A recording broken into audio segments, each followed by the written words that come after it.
Somos Rosita y Tomás, abuela y nieto. La muerte de mi hija, la mamá de Tomás, marcó nuestra relación y la volvió más honda y más cercana. Desde ese vínculo nace Diálogos sin Tiempo, un podcast donde hablamos con personas de distintas generaciones y trayectorias sobre los dilemas que atraviesan la vida.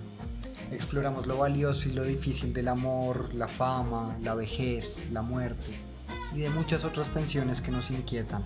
Conversaciones íntimas y honestas, contadas desde la experiencia personal de cada invitado. Dos voces nos acompañan hoy para hablar de autenticidad, vivir entre la necesidad de pertenecer y el deseo de no traicionarse.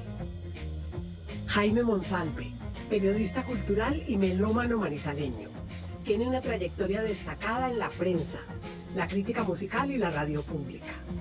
Como jefe de programación musical de la Radio Nacional y autor de libros esenciales sobre la memoria sonora del país, es una referencia obligada para entender cómo suena Colombia. Jaime respira autenticidad en cómo habla, se muestra y circula sin concesiones innecesarias. Está también María Paula Álvarez, joven que convirtió la ropa de segunda en su campo de experimentación. En Nu Venecia reinventa prendas y explora la estética con una mirada muy propia. En sus redes, con una comunidad amplia, comparte emociones y búsquedas personales. En paralelo, ejerce el derecho con sentido social. Para ella, ser auténtica es un trabajo diario, atenta a lo que la sensibilidad va revelando.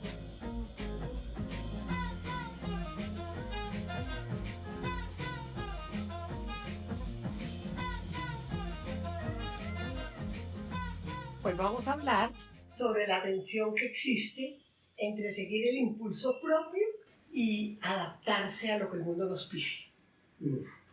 Y en ese sentido recordamos a Ortega y Gasset, que habla de esa mezcla inevitable entre uno y el entorno. Dice Ortega: yo soy yo y mis circunstancias, y si no la salvo a ella, no me salvo yo. Una conocidísima cita de Ortega. Entonces, hoy vamos a conversar sobre ese dilema entre ser uno mismo o adaptarse para encajar, y pues asumimos que cada uno de ustedes dos lo ha resuelto a su manera, y por eso queremos esta conversación para conocer cómo lo han logrado. Entonces, ya para entrar en materia sobre el tema de la autenticidad, quiero empezar preguntándote, Fari, que es como te conozco de toda la vida, ¿dónde pones el límite entre ser fiel a ti mismo y adaptarte para encajar?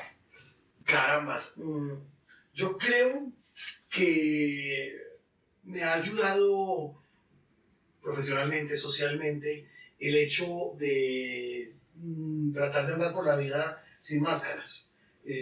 Creo que eso ha sido oportuno y me ha permitido poder estar en ciertos lugares en el momento preciso, poder hacer parte de un grupo de gente que seguramente también ha trabajado una posibilidad de vida desde ello, desde el mostrarse como son, y siento que un poco el ser auténtico ha sido parte de lo que me ha permitido poder como estar en un lugar en el mundo.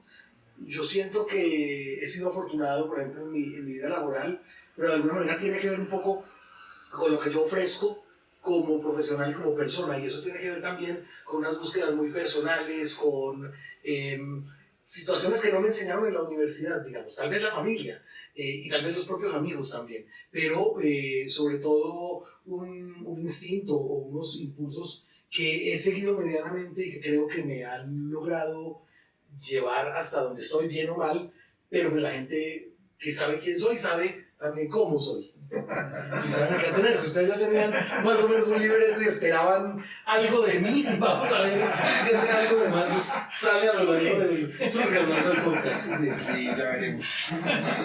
Bueno, María Paula, ¿tú consideras que has sido fiel a ti misma a lo largo de tu vida, desde la infancia hasta hoy? No, de hecho en lo absoluto. Yo creo creo que mediante voy creciendo me doy cuenta que yo tal vez tenía una autenticidad muy grande al ser pequeña, porque pues sí, nos regimos por el instinto, nos regimos también por la felicidad, como por lo que deseamos instantáneamente, pero definitivamente creo que crecer también es confrontarse a que pues somos espejos en el mundo de otras personas, nosotros mismos. Creo que me veo en la imposibilidad incluso de serme fiel constantemente, porque pues estamos constantemente en cambio también, y eso me parece pues muy hermoso también, pues el hecho de poder cambiar, de poder ser también circunstancial y poderme adaptar a los contextos en los que estoy.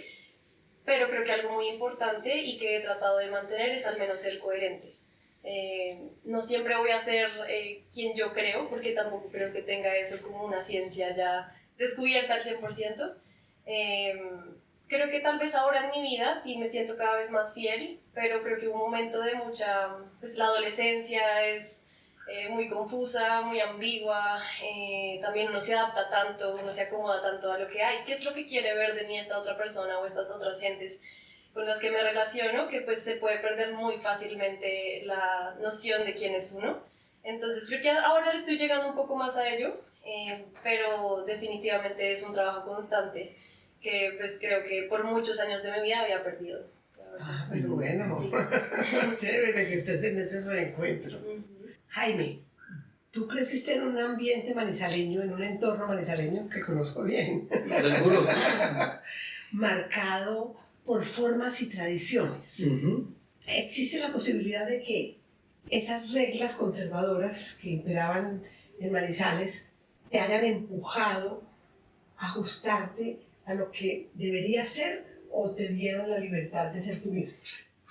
Pues yo siento que tuve cierta libertad en el sentido de que yo, como hombre blanco, heterosexual, no tuve que enfrentar, digamos, los problemas que seguramente otros compañeros de colegio, otros amigos, sí tuvieron que enfrentar en determinada generación, en una sociedad que no deja de ser pacata, conservadora, como la sociedad manizaleña.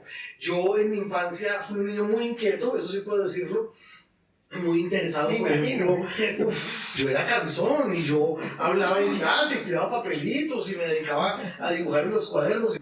Pero digamos que yo sentía que esa era la manera de asumir el mundo. Yo era en el curso el que, por ejemplo, medianamente escribía el mejor poema cuando los profesores nos ponían a escribir un poema. Y tanto así que los compañeros me pagaban para que les escribiera los poemas. Y así mismo yo era el que llevaba la iniciativa de hacer una obra de teatro, de actuar en la izada de bandera, este tipo de cosas. Y esas inquietudes a otros les parecían un poco, pues, entre nerdas, extrañas, innecesarias. Entonces yo me crié un poco en esa tensión del colegio, donde sé que yo podía ser muy cansón para muchos compañeros, para los profesores mismos. Mi mamá tuvo muchas veces que ir al colegio a recibir quejas. Ella, digamos, me reprendía cuando se trataba de quejas de poco rendimiento académico, pero había una queja reiterada que era que yo no me callaba en clase. Que yo en clase hablaba y hablaba y hablaba, y cuando a mi mamá le ponían esa queja, se ponía furiosa. Ella misma decía, pero si yo hablo hasta por los codos, porque es así, mamá. ¿Qué voy yo a impedirle a Jaime Andrés que hable? ¿Cómo así? Entonces se ponía furiosa cuando le daban ese tipo de quejas. ¿Sabes? Increíble, porque mucho de mi historia tiene que ver con lo que tú acabas de contar. Sí, y abuela, justo en ese sentido yo estaba pensando que hay muchas similitudes entre ustedes, y que pues sí, tú también en tu infancia y adolescencia en Manizales pues tenías unos rasgos, unos comportamientos muy propios, muy contraventores para la ciudad, para la época. Claro. También creaste el grupo de teatro en el colegio y ibas a cine sola. Ese era yo también. Los sábados iba al social doble del Teatro de los Fundadores, que era desde las 3 de la tarde en adelante, una película de estreno, más otra película que ya habían estrenado alguna vez, quién sabe hace cuánto, pero era maravilloso. Yo no me gastaba, bueno, me gastaba, era ahí la plata que me daban para el algo en el colegio, me la daban el sábado, y ese sábado me iba a gastármela en cine. Y eso es una cosa que siempre voy a agradecer mucho. Cuando me querían castigar, lo que hacían mis papás era impedirme ir al cine y quitarme los cassettes. La música que tenía grabada en cassette. Me la decomisaban, no podía escuchar música, no podía ir al cine. Esa era la manera que me castigaban. Sí.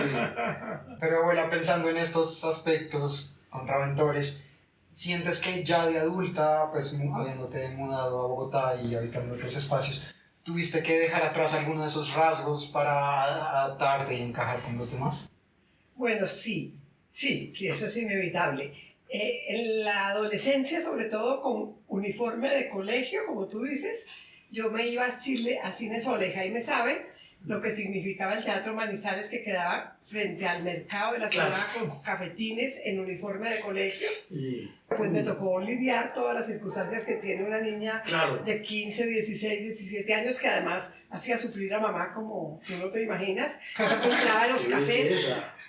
Entraba a los cafés de intelectuales, no pues a los cafetines, pero a la cigarra, etcétera, claro. Y de políticos o de intelectuales, pero era la única mujer y me miraban rarísimo, pero yo entraba pues con mis amigos, claro. A mí me gustaba porque era adolescente de patar, llamarle como impactar, como estremecer, eso me fascinaba, me fascinaba. Pero digamos, llegué a Bogotá, me vine también a estudiar a Bogotá, psicología, y entonces en Bogotá, pues seguí yendo a Cine Sola, pero aquí sí eso no impactaba. No era común en mi época, era la única mujer que iba sola, pero eso ya no era no era su vertor.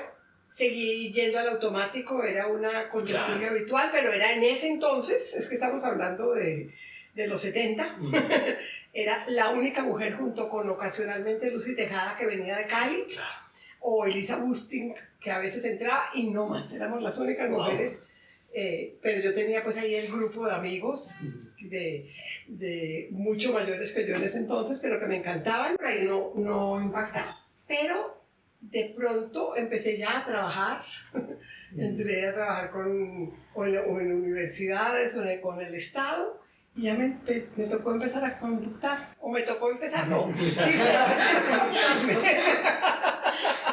entonces digamos, como llamar la atención, como tener esos gestos contraventores, ya no lo dejé de hacer, inclusive hoy en día sería incapaz de hacerlo.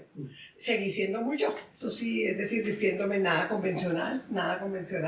Ahora me he visto un poco más convencional, pero nada convencional. Seguí, digamos, yendo a Cine Sola, pero ahora me encuentro con miles de mujeres yendo a Cine Sola. Eso ya es una cosa común. Pero sí tuve que hacer concesiones porque pues eran demasiado impactantes. Si yo tenía como esos comportamientos extravagantes, por decirlo de alguna manera, pues eso no me iba a traer problemas, sobre todo. Me iba a traer problemas y entonces la verdad es que acabé cediendo muchas cosas.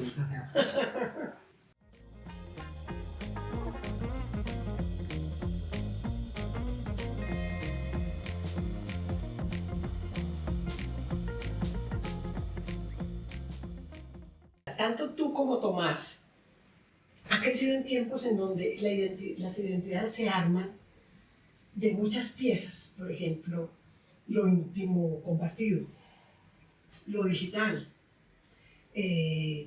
lo estético como un lenguaje. En tu caso, ¿esas piezas han logrado continuidad?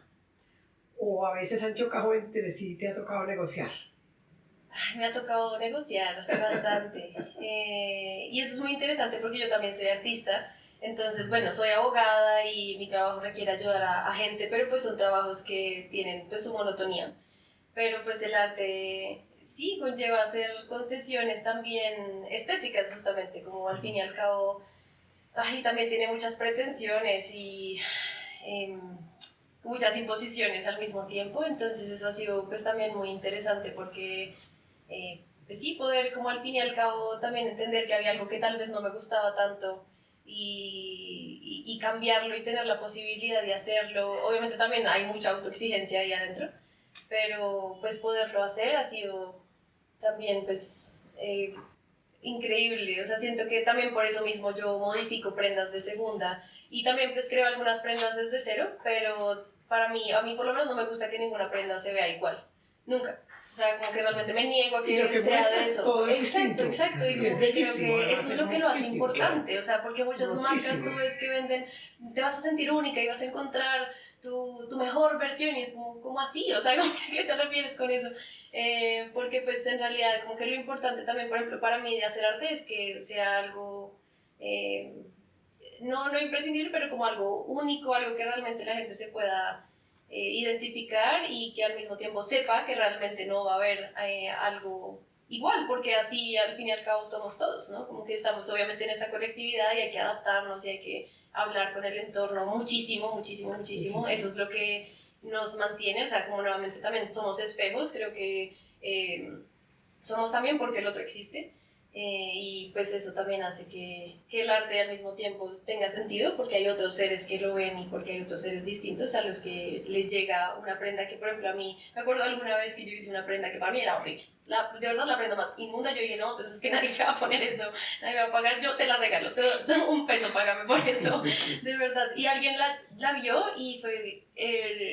impresionadísima, esta es la prenda más linda que he visto, me la voy a poner para un matrimonio. Y yo, ¿qué? O sea, ¿por qué te vas a poner esa prenda? Yo, pero te vas a ver horrible, ¿cómo así? Y ella se la llevó con todo el gusto del mundo y ahí también entendí que a veces, pues sí, todo el tiempo tenemos demasiadas ganas de gustar y de acoplarnos a una sola idea estética o a un pensamiento, o sea, pues aplica para muchas cosas, que sí se nos olvida que hay otros ojos viendo también Claro, y sintiendo eso muchas sí, cosas sí, y eso es sí, maravilloso. sí. Tomás, tú creciste en un ambiente mucho menos normado que el mío. Yo estudié en un colegio lleno de protocolos y de normas de humanidad y en una casa donde había una mamá muy presente, pero jerárquica. Entonces tú estudiaste en un colegio liberal, en un entorno familiar mucho más democrático. Aún así, en ese contexto en el que te creaste, ¿sentiste presiones que te llevaban a que fueras lo que se esperaba de ti? ¿O sentiste la libertad para ser tú mismo? Las dos cosas en distintos momentos y sentidos. No sentía así como una gran presión de tener que comportarme de alguna forma o sí, de hablar de ciertas maneras, pero digamos que crecí siento como mucha atención puesta por parte de los adultos porque fui hijo único, pues tengo dos medio hermanos, pero que nacieron cuando yo tenía casi 14 años, entonces pues me crié siendo hijo único, siendo nieto único, no tengo ningún primo hermano. Con mi mamá sí tenía que presentarme de la mejor forma posible, como que ser el hijo ideal, un poco espléndido y que hiciera bien las cosas. Algunas cosas pues que me inculco mucho, siento que son muy valiosas, como ser recursivo, por ejemplo. Como yo le preguntaba y me decía, como no me preguntes a mí, sino como busca tú las formas de hacer las cosas y eso pues me lleva a pensar y a resolver. Siento que ahí también es verdad que en mi familia materna pues sí es muy intelectualosa y pues todos humanistas y profesores, pero mi familia paterna es más de ingenieros Claro. y ellos pues nunca me dijeron cómo tienes que estudiar ingeniería o tienes que ser así, pero un poco como yo buscando impresionar o pues también como ser el hijo bueno en ese sentido. Fue como, pues voy a estudiar una ciencia social, que igual es lo que siempre he querido, pero a la vez como ser un poco más serio. No, te entiendo completamente. Yo estaba pensando que quiero volver a tu relación con la ropa y cuando sentiste por primera vez que cómo te vestías podía ser también un lenguaje propio y no una regla a seguir. Creo que en Francia también fue un poco por la búsqueda y creo la crisis. Creo que la crisis también le hace a uno encontrarse mucho. Y eso fue, creo que me lo dio la ropa de segunda, el hecho de encontrar ropa de segunda que realmente fuera distinta a lo que el resto se ponía, obviamente el hecho de no consumir ropa que fuera fast fashion, para mí era muy importante y al mismo tiempo pues me beneficiaba el bolsillo porque yo pues no ganaba en euros y mis padres me mandaban lo que podían. Afortunadamente yo igual también trabajaba como babysitter allá y trabajaba en un restaurante, pero pues siento que esa necesidad también de encontrar cosas más económicas me hizo entender que yo podía encontrar un estilo propio en cosas que otras personas consideraban desechables. Entonces, pues eso también fue muy chévere porque yo encontré, sí, un estilo propio, diría que ha ido cambiando también con el tiempo, pero que siempre trata de serse muy fiel, como que me gusta mucho llevar muchos colores, me gusta mucho, sí, no sé, sentirme cómoda también por encima de estar a la moda, porque pues al fin y al cabo estar a la moda, pues ¿qué quiere decir? O sea, creo que es más importante encontrar un estilo propio y pues la ropa es imprescindible porque no podemos ir desnudos a la calle. Entonces, pues eso también fue como una necesidad también que reclamaba mi alma, supongo, porque también por mucho tiempo de mi vida yo pues crecí en un colegio muy elitista, en el que me hacían mucho bullying por no tener cosas de marca, en el que me hacían mucho bullying porque mis papás me compraban cosas en un outlet, por ejemplo. Y pues eso también era muy frustrante porque yo quise parecer como ellos, yo pues me tengo que acoplar a este entorno que requiere de mí que utilice siempre Louis Vuitton y pues yo no era esa persona, mis papás me tuvieron muy pequeña, entonces pues realmente no era una prioridad y pues menos mal que no lo fuera, o sea, honestamente era una pretensión muy estúpida, la verdad, pero pues sí, eso mismo también me llevó a querer ir más allá y descubrir mi estilo personal en todo eso mismo que muchas veces me hizo daño y que me dijeron en el colegio, como que tú no tienes estilo o no tienes esta última prenda. Y yo, wow, ok. Y yo llegaba ahora a mi casa, me acuerdo, yo como, pero ustedes, ¿por qué me compraron esto en el outlet? Y mis papás, o sea, yo, qué horror, o sea, yo por ahorita como, ¿por qué llegaba esa niña a hacer sentir mal a sus padres? O sea, yo tenía ropa, como que es un privilegio gigante que yo estuviera igual en ese colegio. Y pues sí, no sé, eso a mí también me confrontó muchísimo con mi propio entorno y mi contexto y a agradecer mucho más y de verdad a darle menos importancia también a ese querer parecer, por ejemplo, a través de la ropa. Claro, de alguna manera la ropa siento que, yo me acuerdo que sobre todo era un imperativo tener zapatos Reebok. Los Reebok eran los tenis importantísimos, los tenis, sobre todo los que eran de bota, que tenían aquí en la parte de arriba un velcro, un solo velcro. Entonces yo le insistía a mis papás, necesito esos Reebok, necesito los Reebok. Todo el mundo los Reebok, sí, los Reebok. Y un día me llegaron con los zapatos y me puse muy feliz hasta que un par de compañeros me hicieron notar en el colegio, primero que no eran Reebok, sino Redbrook. Eran una imitación, una parte. Y segundo que no tenían un solo velcro, sino dos. Y los dos velcros eran de niñas, supuestamente. Entonces esto era, sí, pero yo andaba con mis Redbrook y eso de alguna manera también me ayudó un poco como a identificarme, a tratar de ser como diferente un poco. Tenía un Walkman, en ese entonces usaba el Walkman, ¿no? El escuchar el cassette, y también era una imitación. El Walkman tradicional tendría que ser Panasonic, la marca del mío era Panascanic. Ya estaba se morían de risa verme con el Panascanic, y yo les cuento eso a los compañeros de la universidad y se morían de risa también de imaginarme esa, porque en la universidad me acuerdo yo que usaba una correa que era marca Playboy, pero sin la Y al final, Playboy. Se morían de risa también. No, eso es de mentiras, no pasa nada.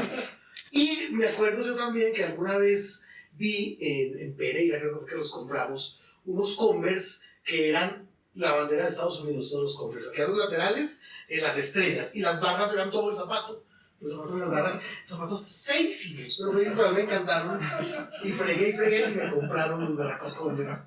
Y yo en el colegio la gente me miraba y me decía, ¿qué es eso tan feo?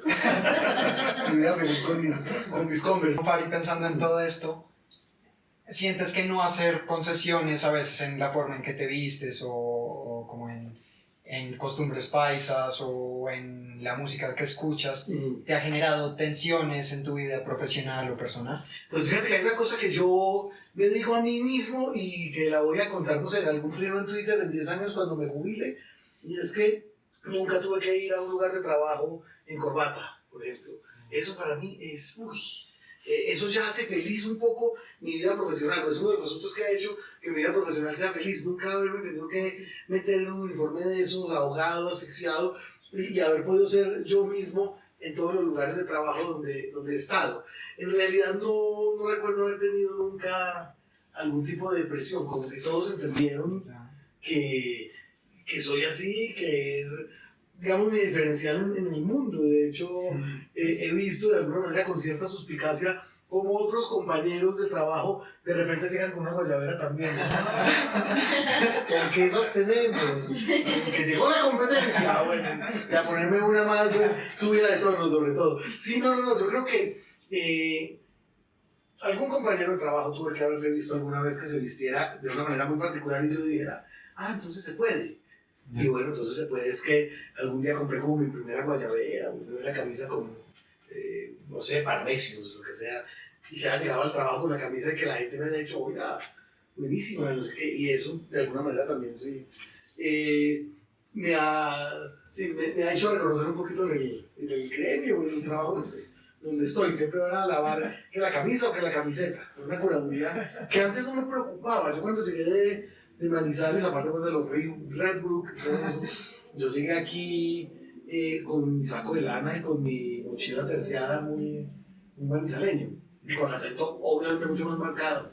Y hablando durísimo, porque no hablaban durísimo también. Cosas que... Los manizaleños hablamos. Claro, son cosas que se han moderado un poco más acá, pero que de todas maneras sí, se le ha dado una vuelta de tuerca al asunto que básicamente es ser quien es uno y seguirlo defendiendo. Yo me acuerdo que cuando íbamos a ciertos sitios de esos donde el protocolo era importante, con mamá, yo pues adolescente,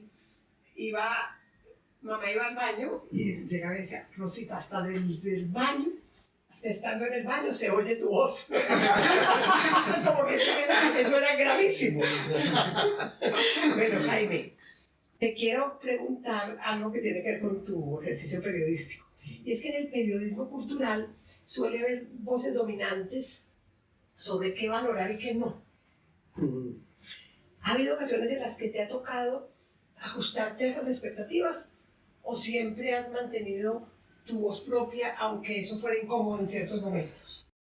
Yo recuerdo que cuando entré al Espectador, yo entré a Sección Bogotá, que es una sección de periodismo duro y puro, que me dio herramientas que hoy todavía agradezco mucho del periodismo, como es la inmediatez, la posibilidad de olfatear dónde está la chiva, pero yo en ese momento quería hacer parte de la sección cultura, pero tuve lo mejor de los dos mundos, ¿no? Porque por un lado tuve la inmediatez, la posibilidad de aprender los mecanismos del día a día en una sección que era trepidante, de llenar espacios noticiosos a como diera lugar rápidamente, y a la vez la gente de cultura sabían que en Bogotá, en sección Bogotá, estaba el man que medio sabía de jazz o que les había dado a entender que le interesaba el jazz o ciertas vertientes de la música como raras que la persona que en ese entonces estaba cubriendo música en la sección cultural no dominaba o no le interesaban.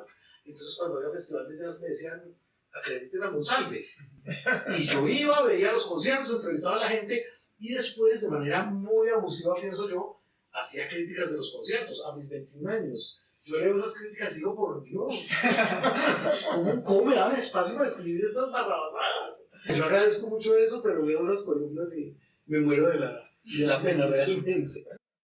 Abuela, ¿tú cómo te relacionas con el que dirán? ¿Sientes que te afecta o te limita o prescindes un poco de la opinión ajena para seguir tus propios valores y creencias? Bueno, pues mira, cuando yo, digamos, tenía 20, 30, 40 años, que me importaba mucho la opinión que tenían los demás de mí, como siento que le importa a la mayoría de la gente, yo iba a decir, cuando se llegue a mayor, la cosa más rica que hay es que a uno le deja de importar la opinión ajena. Es una delicia. Sí, yo lo he oído también. Sí, yo cumplí 60 y me seguí importando la opinión ajena. Un día me va a pasar que me deje de importar la opinión ajena. Cumplí 70 y me seguí importando la opinión ajena. Y yo decía, ¿será? ¿Pero cómo así? ¿Cómo es posible? Pues, como terapeuta he descubierto que a todo el mundo le importa la opinión ajena de 70, 80 y de 90. Pero sí es verdad, eso sí, que le importa a uno menos en ciertos aspectos.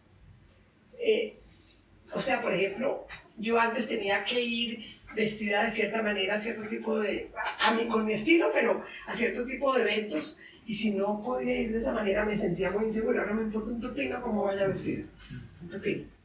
Tenía pues manizaleños, Jaime y yo, tenía unas ciertas formas muy manizaleñas que desafortunadamente todavía conservo porque me encantaría ser libre de eso, pero ya cada vez me importa menos. O sea, yo ¿Cómo ahora, qué formas? digamos, hubiera buscado que los vasos fueran mucho más exquisitos. Es que es un contenido, o sea, no hay problema.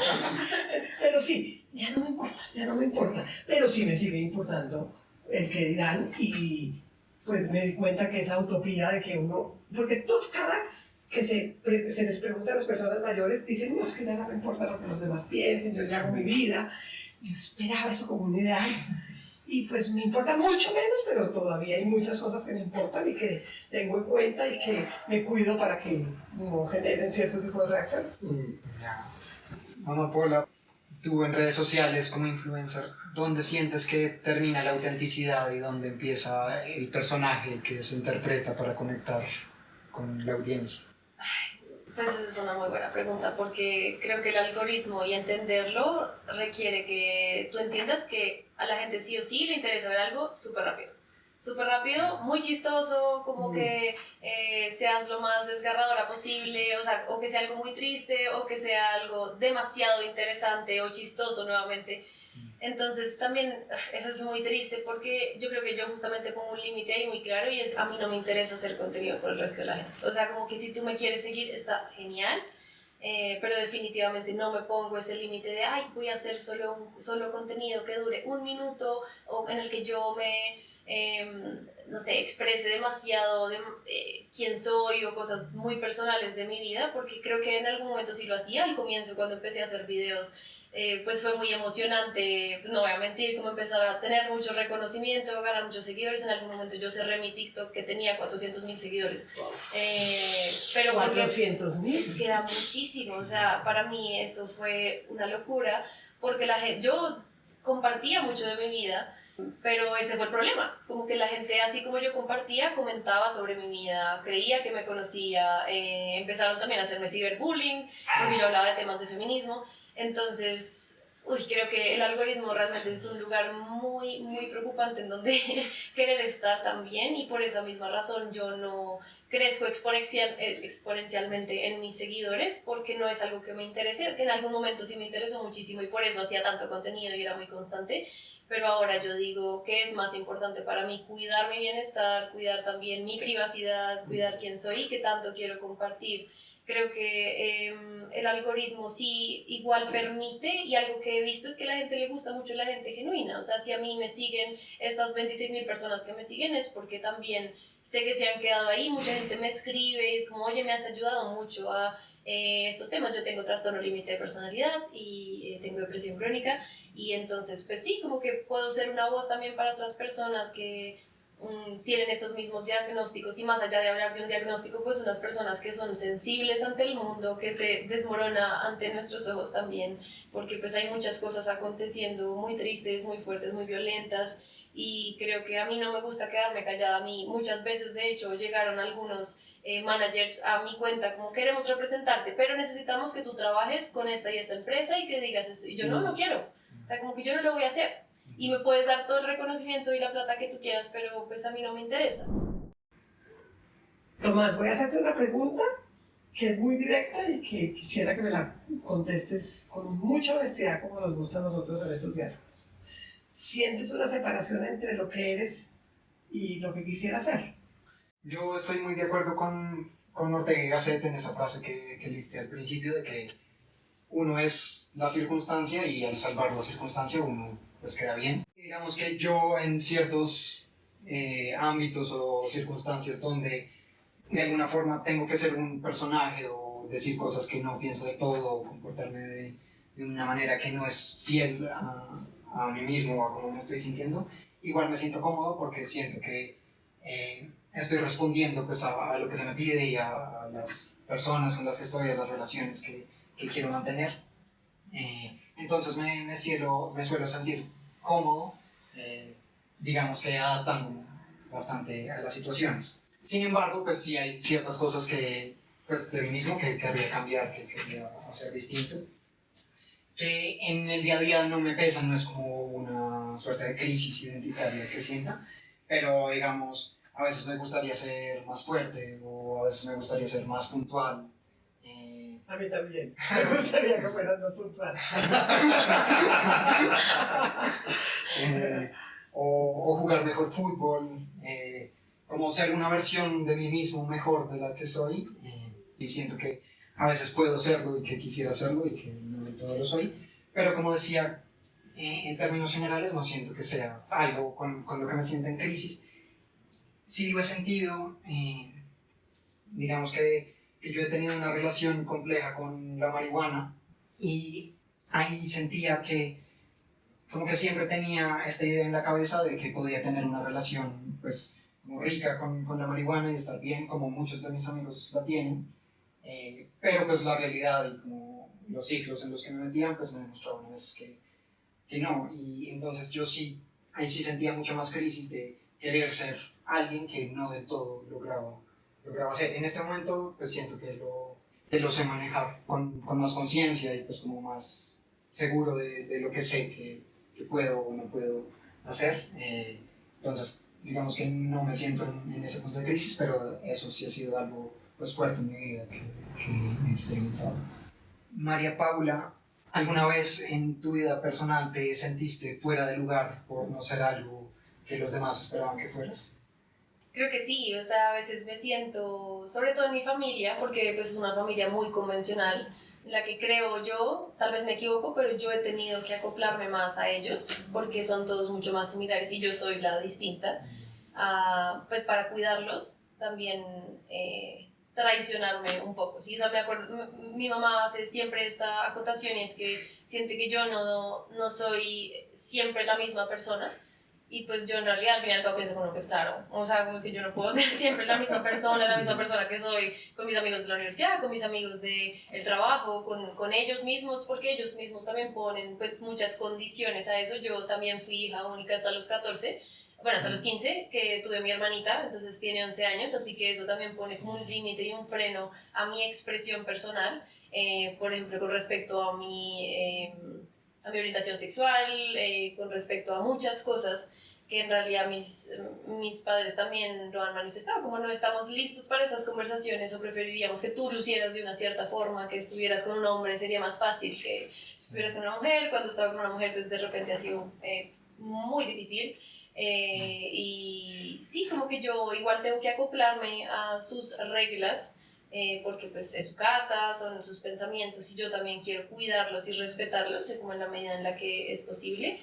Entonces pues también en esa medida creo que es doloroso también por eso mismo, como no solo porque yo en algún momento pude haber sido como descuidada también por creer en ese momento ser fiel a mí misma, pero al fin y al cabo no, pues sí sentirme aparte y sentir que no puedo compartir enteramente quién soy con personas que amo muchísimo. O sea, hay como una dicotomía demasiado grande entre estas personas que me criaron y que yo he tratado de entender, que nos hemos conocido, pero al mismo tiempo hay muchas cosas de mí que tienen que quedarse, pues no ocultas, ellos lo saben, pero nunca se hablan. Es como que no es ocultar porque ellos saben, sino como evadir, como omitir, para hacer más fácil la convivencia y no hablar de ciertos temas también, o pues sí, yo creo que de alguna manera, incluso si yo siempre soy yo misma, yo me he visto muy loquita en todas las ocasiones de mi vida, igual siempre pues hay como una forma de mantenerse más al margen y no entregarlo todo también para que no me hieran,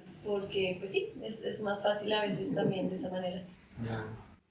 Pari, ahora pues ya a tu edad, cuando te miras al espejo, ¿quién te mira de vuelta? ¿Te imaginabas la persona que eres cuando eras joven? No, no, para nada. Como que yo nunca viví con una expectativa de cómo iba a ser yo. En cuanto a lo físico, creo que me veo muy diferente al espejo frente a lo que veo en las fotos, por ejemplo. Me veo más calvo en las fotos. Yo todavía me veo como con cierta juventud que no delatan ya después otro tipo de pruebas físicas como es esa, como la fotografía.